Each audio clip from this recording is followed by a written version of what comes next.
Have you ever had a spiritual awakening only to feel like your fire vanished? You saw the truth. You glimpsed the illusion of the ego. You broke through the matrix of identity, and yet now you're unmotivated, flat, floating in a fog. Almost like you unplugged from the old world, but haven't landed in a new one. If that's you, you're not broken. You're not failing. You're just in the in-between, a sacred phase that Carl Jung understood better than most modern teachers. Today, we're diving into what really happens after awakening, why your motivation disappears, and how to begin rebuilding your life, not from ego, but from soul. Before we continue, if you're someone who loves expanding your mind and exploring the deeper layers of life, make sure to subscribe to 1% Higher. This channel exists to make the invisible visible and support those navigating the weird and wild path of awakening. Spiritual awakening sounds like it should be electrifying, right? But for many, especially sensitive, introspective seekers, it often feels like nothing.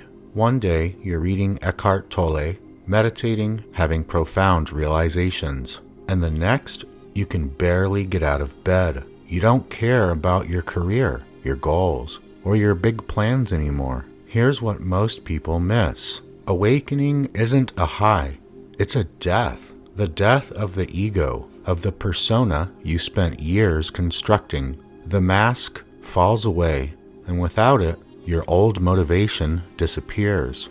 Carl Jung, the Swiss psychologist, didn't use trendy spiritual language, but he did explain this exact phase. He said, enlightenment doesn't come by imagining figures of light, but by making the darkness conscious. In other words, awakening brings repressed parts of your psyche into the light. But that process doesn't energize you right away. It disorients you. Why? Because your motivation was powered by your ego identity. The you who wanted to succeed. The you who wanted to be seen, loved, admired. When that ego crumbles, your internal fuel source dies. Jung warned of this stage. He called it a sacred pause, a psychological limbo between who you were and who you're becoming. In myth, this is known as the hermit phase, the cocoon stage, the descent into the underworld.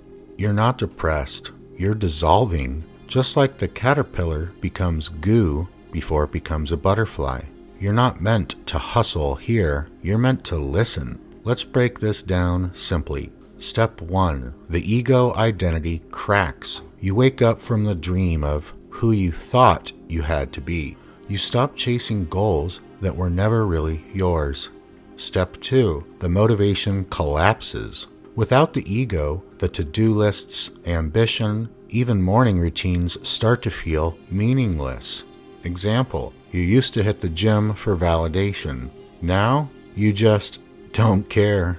Step 3. The void emerges. This is the most misunderstood phase. People around you think you're lazy or depressed, but really, you're in deep integration. Step 4. The self begins to stir. Slowly, your true self begins to send signals, not of pressure, but of resonance. Example, you feel drawn to paint again, or to walk in silence, or to help someone with no reason. Step 5. A new motivation arises. This one doesn't come from hustle, it comes from soul. It's not what should I do, but what feels aligned. Some stop here. They say, nothing matters, it's all an illusion. They float, numb out, disengage. But this too is a mask. Carl Jung warned, if we deny the darkness, we never find the gold. This phase isn't an escape from life, it's a re-entry on new terms. When the self leads, life becomes symbolic. You're guided by dreams, synchronicities, intuition, not checklists. You no longer chase clarity, You recognize it when it whispers. Examples: you decline a promotion that no longer feels right. You start writing again, not for followers, but because your soul says yes. You don't hustle for alignment. You follow it. Eventually, motivation returns, but this time it feels different. Not anxious, but calm. Not forced, but inspired. Not I must, but I'm called. You create not to impress, but to express. This is individuation, becoming who you really are, and it often looks beautifully ordinary. Baking for your neighbor, saying no to the wrong relationship, starting a small business that aligns with your truth.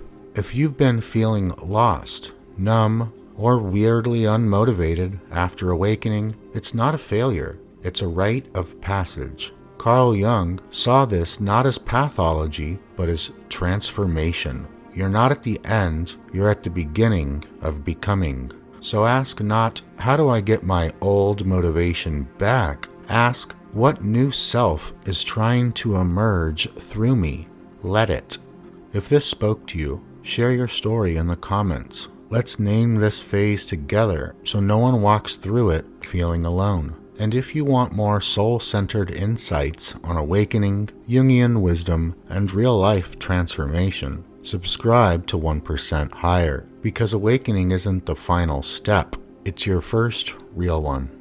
And one more thing, my friend. I want you to know that if you're currently going through the in-between void phase, I want you to know that my phase, that luckily the phase does end. You can get out of it, and the best way to do so is to surrender, let go, and lean into it. Embrace it. Use patient, hopeful, and cheerful endurance and resilience. Try to laugh as much as possible. Try to journal as much as possible. And use your other tools, and most of all, don't lose hope. On the other side of this, life becomes more amazing than ever before. But first, you need to get through the void. Subscribe so you don't lose this channel by forgetting about it. Take good care of yourself, and I'll see you soon.